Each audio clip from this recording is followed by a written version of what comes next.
Comment savoir si ton ex souffre? J'ai décidé de faire cette vidéo parce que vous êtes encore trop nombreux, je m'en rends compte pendant mes coachings personnalisés, à être convaincus que vous êtes les seuls à souffrir.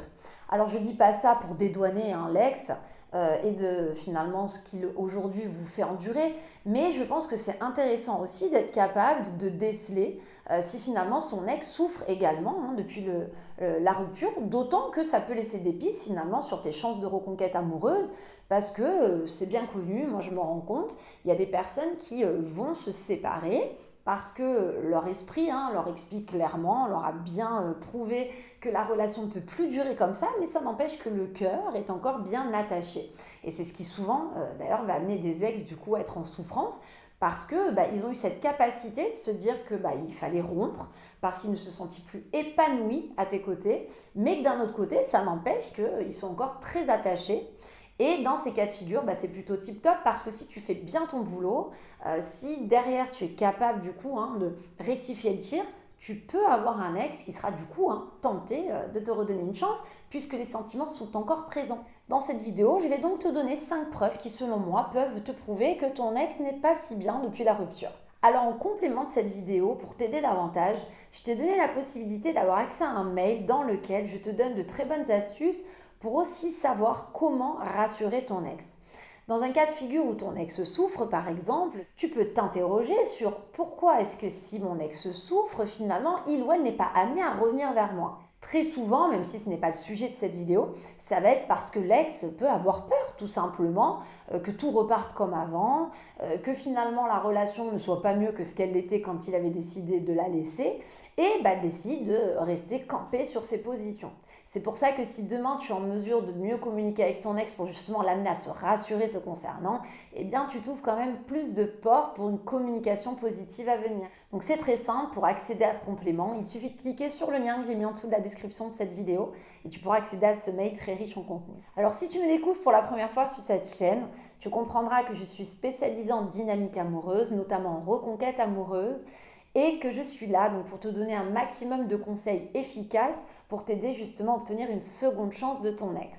Dans une vidéo comme ça là, les exemples que je vais te donner sont tout simplement le fruit de mon expérience, c'est-à-dire c'est pas sorti de mon chapeau, c'est par rapport à tout ce que j'entends au fil de mes coachings, parce que je coach tous les jours, que je vais pouvoir en fait t'éclairer sur ce que tu es sans doute en train de traverser, que tu vas sûrement d'ailleurs te reconnaître dans certaines choses que je vais évoquer, parce que c'est du vécu. C'est pour ça que je t'invite à t'abonner à ma chaîne, à cliquer aussi sur la petite cloche de notification pour être averti à chaque nouvelle sortie de mes vidéos et n'en louper aucune. Alors comment savoir si ton ex souffre? Première preuve, lorsque ton ex répète sans cesse les reproches. Alors on peut comprendre qu'au moment de la rupture, forcément ton ex soit amené à expliquer le pourquoi du comment vous en êtes là aujourd'hui. On peut comprendre aussi que quelques jours plus tard, voire une semaine plus tard ou deux, parce que tu lui demandes un rendez-vous ultime, une discussion supplémentaire, ton ex soit encore amené à expliquer les raisons pour lesquelles vous en êtes là.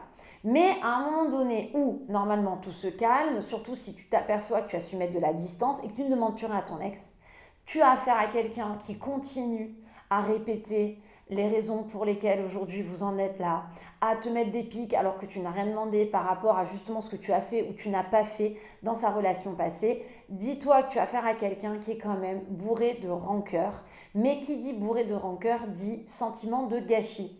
Et c'est là que psychologiquement c'est hyper intéressant. Une personne qui est complètement sevrée d'une autre personne, de la relation, qui en est vraiment sortie, et généralement aligné avec sa position au point de se dire voilà, on est séparés et finalement il n'y a plus rien à demander, c'est quelqu'un qui est comme ça, qui a été comme ça, avec moi ça convenait plus, mais aujourd'hui j'en attends rien, je n'ai pas besoin de lui réexpliquer le pourquoi du comment on en est là parce que j'en attends rien.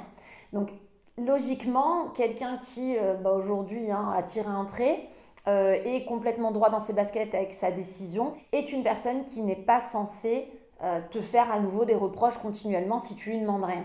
À quoi bon puisque c'est quelqu'un qui n'attend plus rien de toi. À l'inverse, une personne qui va ressentir le besoin de toujours te rappeler ce que tu n'as pas su faire, ce que tu as loupé, est une personne quand même qui a forcément encore une attache. Dans le sens où Certes, c'est de l'animosité qu'il va y avoir, mais c'est aussi quelqu'un qui perçoit un sentiment de gâchis, c'est-à-dire qu'à cause de toi, hein, dans son état d'esprit, vous en êtes là, et que donc à cause de toi, ça ne l'a pas fait, que donc à cause de toi, cette personne vit aussi cette rupture. Donc il y a fort à parier que c'est quelqu'un qui réellement, si elle peut ces reproches-là, aurait-vous voulu penser continuer encore des années à tes côtés. Deuxième preuve d'un ex aussi qui peut souffrir. Lorsque tu es confronté à des comportements cycliques, un ex qui souffle le chaud, le froid, un ex qui un jour est vraiment très agréable, alors le lendemain sur la défensive, des comportements en fait qui sont incohérents. Et toi, de ton côté, tu vas vivre ce que moi j'appelle les montagnes russes émotionnelles. Là, c'est généralement aussi la preuve d'ex qui, même s'ils ne sont pas en train de te le montrer, sont pas complètement bien. Des personnes qui, justement, quand la porte est fermée, sont aussi très tristes de la situation. Donc, les jours où le manque se fait ressentir, parce que y a un peu de lucidité sur les bons côtés de la relation passée quand même, parce que y a des sentiments qui sont encore bien présents ce jour-là, tu auras affaire à quelqu'un de plus bienveillant à ton égard, à une personne plus aimante d'une certaine façon. Tu le ressens de toute façon, hein, ça c'est intuitif, souvent on me le dit dans les coachings. Et puis 2 jours après, tu as affaire à quelqu'un qui est sur la défensive, une personne froide, et toi tu comprends pas parce que c'était pas du tout ce qui se passait quelques jours au préalable. Mais c'est parce que là, ton ex est plutôt dans un moment de rancœur, ou à l'inverse, il y a tout qui lui revient à la tête, à l'esprit, et que c'est quelqu'un qui est en colère, un peu comme premier cas évoqué, d'une personne qui a une sensation de gâchis. Voilà, on en est là à cause de lui ou à cause d'elle, parce qu'il n'a pas fait ceci ou parce qu'elle n'a pas su faire cela. Et là aussi, c'est quand même révélateur de gens qui, du coup, sont pas complètement en paix, parce que quand tu es en paix avec une décision et surtout avec quelqu'un, qu'à un moment donné, tu es axé sur le futur et que tu es prêt même à refaire ta vie, ou même si tu n'as pas forcément envie de refaire ta vie, en tout cas, tu as envie d'être tranquille, tu n'as pas d'intérêt à changer de comportement avec la personne qui est en face. Quand tu changes de comportement et que tu es cyclique comme ça, c'est qu'il y a quelque chose qui n'est pas de très aligné dans ta tête. Voilà, tu passes par plusieurs émotions différentes en fonction des jours, de tes humeurs, et ça, c'est très, très évocateur. Troisième preuve qui prouve que ton ex souffre. Un ex qui se protège. Là, c'est quand tu as affaire à quelqu'un qui n'a pas peur de te le dire, que ce soit verbalement, à travers des textos, que par exemple, il ou elle n'a pas envie de te voir pour le moment, parce que c'est trop tôt. Voilà, ce type de phrase, ou encore, écoute, j'ai besoin moi aussi de prendre du temps, voilà, je suis pas contre garder des nouvelles, mais pas maintenant. Ou alors des propos du genre aussi, j'ai besoin de me reconstruire, j'ai besoin moi aussi maintenant d'aller de l'avant. Là où souvent toi tu vas entendre aller de l'avant, rencontrer quelqu'un, faire le deuil et passer à autre chose, c'est surtout qu'en fait la personne t'explique que là actuellement avec ce qui s'est passé, elle est en souffrance. Lors de mes coachings personnalisés, quand je suis confrontée par exemple à une tentative avec mon coaché pour obtenir un rendez-vous par exemple, voir un ex, et que j'ai une réponse du genre écoute, pas maintenant, je pense que c'est trop tôt, et bien mine de rien, moi je trouve ça super positif parce que ça veut dire qu'avec un peu de temps, avec un peu d'effort en parallèle, normalement on devrait pouvoir réussir à décrocher un rendez-vous. Pourquoi? Parce que c'est la preuve que la personne, si elle n'est pas capable de venir là maintenant, c'est qu'on incarne encore quelque chose qui peut la bouleverser. Donc il y a encore des émotions, quoi. Le deuil n'est pas fait. Donc très souvent, c'est vrai qu'une personne qui est capable de verbaliser qu'elle a besoin pour l'instant de rester en retrait, qu'elle a besoin de prendre du recul, c'est quelque chose qui laisse quand même présager qu'il y a encore quelque chose de très fort, là, de très présent au fond de l'ex.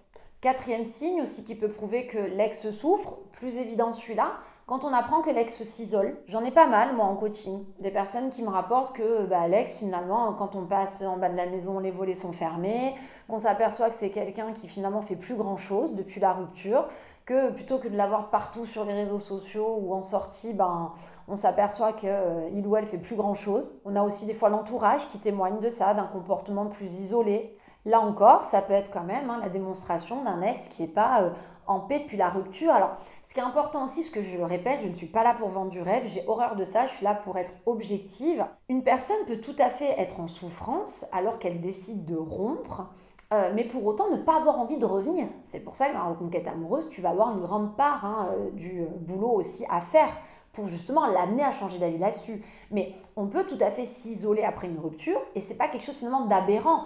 Moi souvent dans mes coachings on me dit mais je comprends pas, même l'entourage me dit qu'elle est pas bien, elle a l'air cernée, de pas bien dormir la nuit, les volets sont fermés, si c'est pour en arriver là, ça servait à quoi de se séparer? Attends, ça veut pas dire à ce moment-là que finalement dans le fond elle avait tort de se séparer. Enfin, c'est peut-être juste que c'est très dur pour elle aussi d'aller de l'avant, de faire le deuil de cette relation parce qu'il y avait des sentiments quand même encore amoureux présents. Et du coup, bah voilà, aujourd'hui, elle n'est pas bien. Mais elle sait aussi, cette personne, qu'elle va peut-être devoir passer par ce cap pour réussir à aller mieux ensuite. Donc l'idée, c'est pas de vendre du rêve en disant que parce qu'un ex souffre, ça veut dire forcément il va revenir demain. C'est juste de comprendre que si un ex souffre par rapport à la rupture, c'est bien qu'il y a peut-être encore des sentiments palpables, présents. Et donc forcément, ça va arranger ton affaire si derrière tu décides en parallèle de faire tout ce qu'il faut pour justement corriger le tir. Mais en tout cas, un ex qui s'isole peut donc en effet être très représentatif d'une personne qui est en souffrance. Cinquième preuve également que ton ex ne va peut-être pas si bien. Alors ça, c'est un exemple que j'aime beaucoup parce qu'il est très mal perçu, ce qui est normal. Tout le monde sait que dans la reconquête amoureuse, on a plutôt tendance à être pessimiste ou à voir le verre à moitié vide. Et donc, c'est le cas de figure où l'ex sort tout le temps, devient en fait hyperactif. On était dans une relation, on avait affaire à quelqu'un de plutôt casanier ou en tout cas qui faisait pas grand-chose de sa vie. Et là, depuis la rupture, on a l'impression que l'ex fait plein de trucs. Et du coup, j'ai souvent des retours en mode, voilà, ça y est, il vit sa meilleure vie, il est passé à autre chose, finalement, voilà, ça y a rien fait du tout de se séparer, alors que ça peut être au contraire révélateur.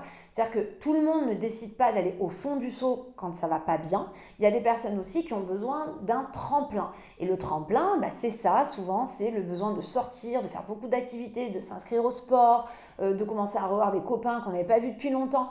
Mais en fait, c'est tout simplement une façon d'essayer de reculer l'échéance du moment où on va sentir mal. Je ne parle pas du cas de figure où l'ex sortait déjà pas mal pendant la relation, où c'était déjà quelqu'un très actif, quelqu'un de très sportif. Je parle vraiment de ce cas singulier où on a affaire à un ex qui vraiment était plutôt mou du genou, comme j'aime les appeler, et qui du jour au lendemain commence à faire plein de trucs, à mettre plein de choses en place. Eh bien non, à ce moment-là, ce n'est pas la preuve d'un comportement libérateur par rapport à la relation, mais c'est plutôt la preuve de quelqu'un qui veut essayer de tenir le cap, qui veut essayer de s'accrocher pour peut-être ne pas sombrer. Et c'est pour ça que justement dans ce type de cas de figure, je te conseille fortement de ne pas chercher à l'incriminer, à prouver à ton ex que finalement aujourd'hui, voilà, il fait beaucoup de choses alors qu'avant il n'en faisait pas. C'est pas intelligent, il faut plutôt l'accompagner finalement là-dedans, montrer que pourquoi pas, c'est bien, tant mieux, j'ai pu constater que voilà, tu avais fait telle chose, c'est génial pour toi, ça me fait plaisir de devoir t'épanouir comme ça. En fait, il vaut mieux jouer le jeu plutôt que rentrer dans l'affrontement. Alors je te rappelle que quels que soient les cas que j'évoque, quelles que soient les raisons pour lesquelles il semblerait que ton ex souffre, ça ne veut pas dire pour autant que c'est gagné et qu'aujourd'hui ton ex du coup va forcément revenir sur sa position. Mais ça veut dire que tu as peut-être matière à travailler, que ton ex n'est peut-être pas encore tant sevré de la relation. Raison pour laquelle en complément, je t'ai donné accès à un mail dans lequel je te mets des astuces pour apprendre en fait à rassurer son ex dans la façon d'être, la façon de communiquer. Ton ex aujourd'hui peut être en souffrance depuis la rupture, mais ça n'empêche que ton ex peut se montrer vraiment très méfiant, méfiante à ton égard et ne pas du coup se sentir capable de te redonner une chance. Donc pour y accéder, c'est très simple, je t'ai mis un lien en dessous dans la description de cette vidéo. Il te suffit juste de cliquer dessus pour accéder à tous ces conseils. Si cette vidéo t'a paru utile, pense au petit like d'encouragement, à t'abonner à la chaîne si ce n'est pas déjà fait et à cliquer sur la petite cloche des notifications ultra pratiques pour ne louper aucun conseil à venir. En attendant, je te dis à très bientôt pour toute la suite de mes vidéos.